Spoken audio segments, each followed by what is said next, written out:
Halo Pak Nugroho dan teman-teman sekalian, saya Albert Martin Suwanto, bersama saya ada Firmansyah Pratama Putra Johan dan Akila Fatih Abdillah Lukman, dan kami kelompok 3 hari ini akan mengulas kembali buku yang telah kami pilih dan baca, antara lain The Pilot Way oleh Agung Setiowibowo dan Cerah Iskradono, yang kurang lebih membahas bagaimana prinsip-prinsip penerbangan pesawat itu dapat digunakan untuk memimpin orang lain. Tanpa basa-basi lagi, ini ulasan bukunya dimulai dengan bab pertama. Jadi singkatnya, pada bab pertama ada 3 poin pembelajaran utama yang bisa diambil. Dengan poin pembelajaran pertama yaitu dari titik nadir ke titik balik. Apa yang dimaksud dengan pernyataan itu? Jadi, titik nadir adalah titik poin hidup kita ketika kita merasa amat kecewa dan amat muram dengan hidup kita sendiri. Namun, meski hidup terasa tidak berpihak pada diri kita, buku ini berkata ketika kita berada dalam posisi titik nadir, kita seharusnya berusaha dan berjuang untuk keluar dari titik tersebut, daripada bersedih saja. Ini dikarenakan Agung Setiowibowo dan Mas Cerah sendiri percaya bahwa keberhasilan tidak saja datang dari harta, takhta, dan pengakuan, akan tetapi juga dari pengorbanan kita sendiri dan pengerjuan kita untuk mencapai suatu hal.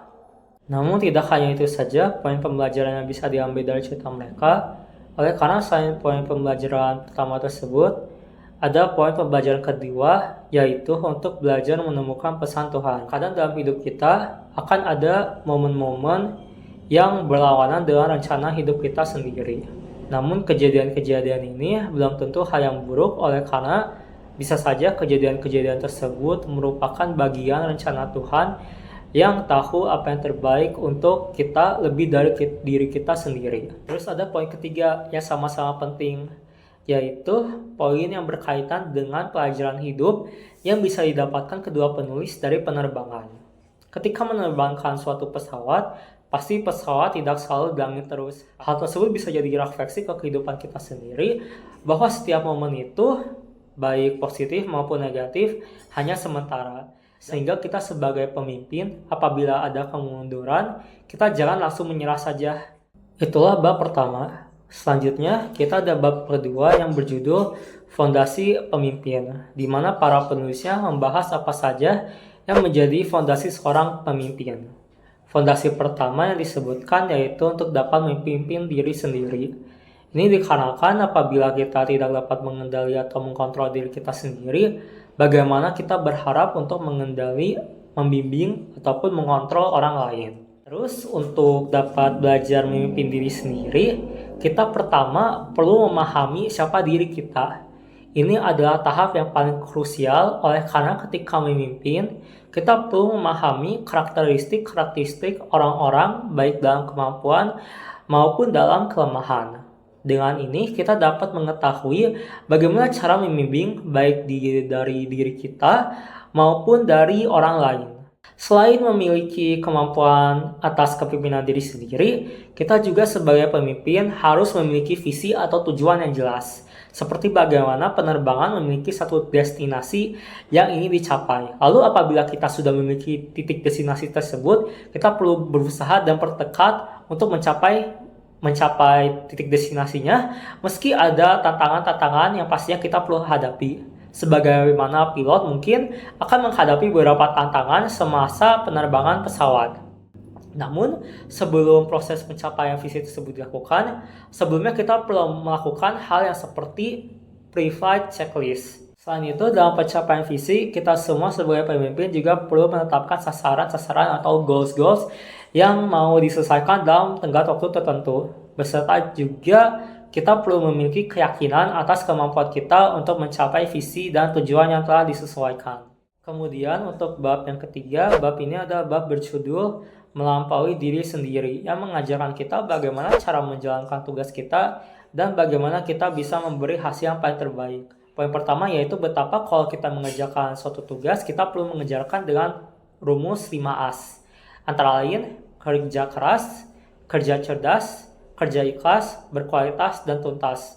Namun, meski kita sudah berjuang sebaik mungkin, bab ini mengajarkan kita juga soal bagaimana output terakhirnya itu ada di luar kendali kita.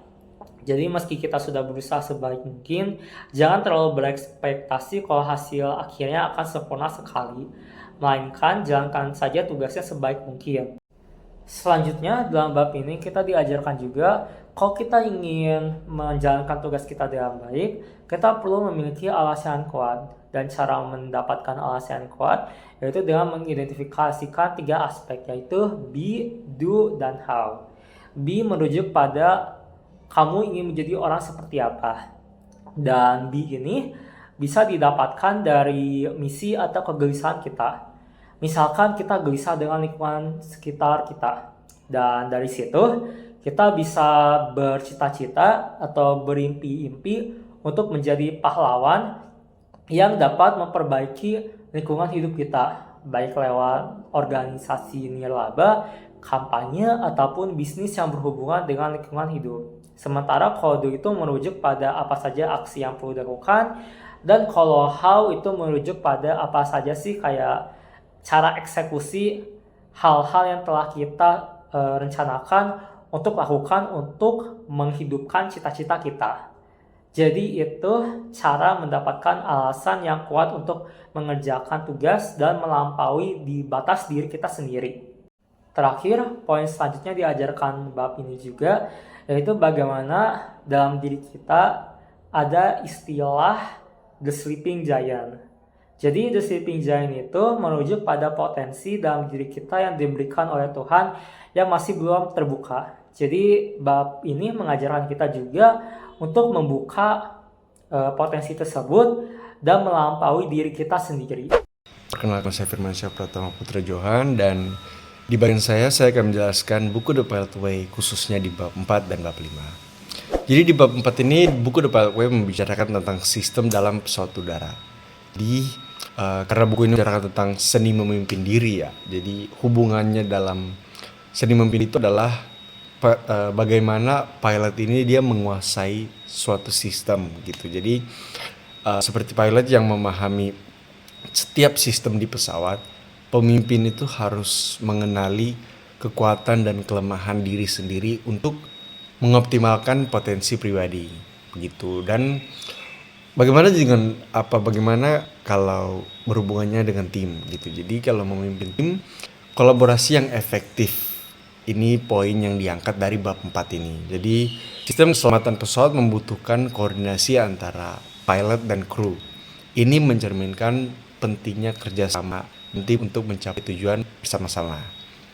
Nah, lalu buku ini kan juga mendorong kita untuk memimpin dalam organisasi. Nah, dari bab 4 ini yang bisa kita tarik, yang dimana pentingnya SOP atau standar operating procedures gitu. Jadi sistem pesawat ini kan dirancangnya dengan sangat baik, menunjukkan bahwa organisasi perlu memiliki prosedur operasional standar untuk memastikan efisiensi dan keselamatan. Nah, lalu di bab 5 itu yang berjudul prosedur operasional ini ya kurang lebih membicarakan tentang prosedur operasional dalam pesawat gitu ya. Nah, hubungannya dengan seni memimpin diri itu apa? Jadi disiplin pribadi ini yang penting banget guys. Jadi pilot itu mengikuti prosedur operasional secara ketat banget. Jadi pemimpin ini harus memiliki disiplin pribadi untuk menjalankan rencana hidup dan karir dengan konsisten gitu. Nah, lalu hubungannya dengan tim apa? Koordinasi tim. Jadi prosedur operasional ini menuntut setiap anggota kru dalam pesawat bekerja sesuai dengan peran masing-masing.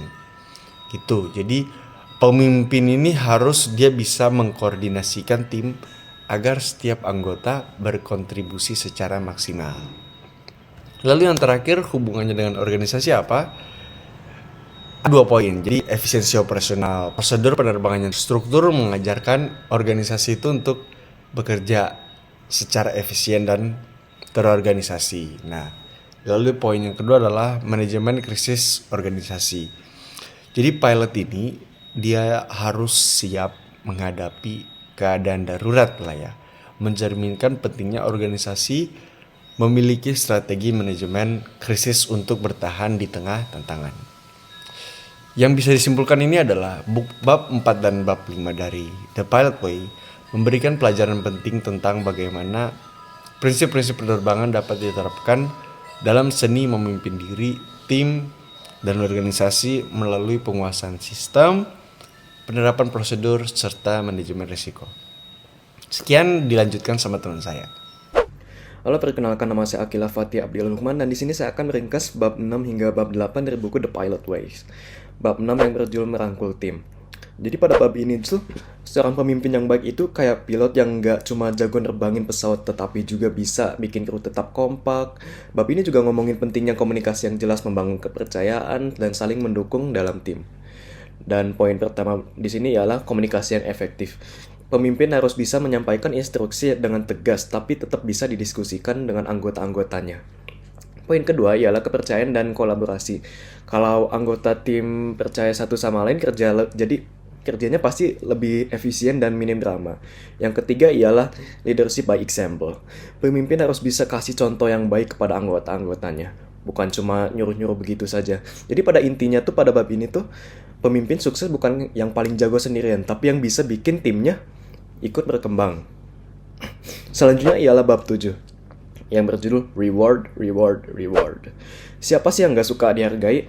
Dalam dunia aviasi, setiap keberhasilan itu dirayakan, dan ini juga berlaku buat kepemimpinan. Di sini saya merangkum poin pertama ialah apresiasi kecil namun dampaknya besar.